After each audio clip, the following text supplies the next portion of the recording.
নমস্কার, আমি মনামি দাস। আমার আজকের এই উপস্থাপনায় থাকছে একটি কবিতা।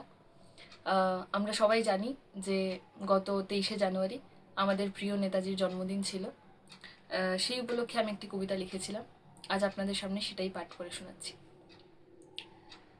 হাতে কালশিটে শেকল বাঁধা, খাঁচায় বন্দি যখন ভারত মা, যখন বিদেশি কলম গেথে চৌচির তার বুক, পথে পথে যখন প্রতিবাদের বাণী, শ্রমিক মজুর যখন পেটের আগুন সইতে না পেরে ধরে মৃত্যুর পথ, ব্রিটিশের হুঙ্কারে যখন মায়ের সন্তানদের প্রাণ ওষ্ঠাগত অবস্থা, তখন স্বাধীনতার উৎকণ্ঠায় তৃষ্ণার্থ বাঘের ন্যায় ইংরেজের ফিরে যাওয়ার পথ নির্মাণ করেছিল ভারত মায়ের সন্তান সুভাষ।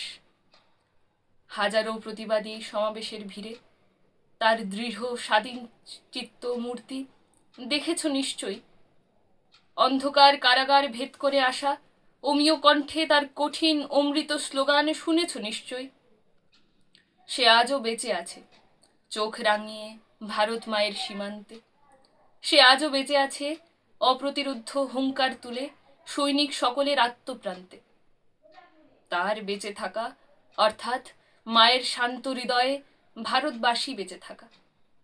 তার বেঁচে থাকা অর্থাৎ স্বাধীন ভারতে অমরত্ব বেঁচে থাকা।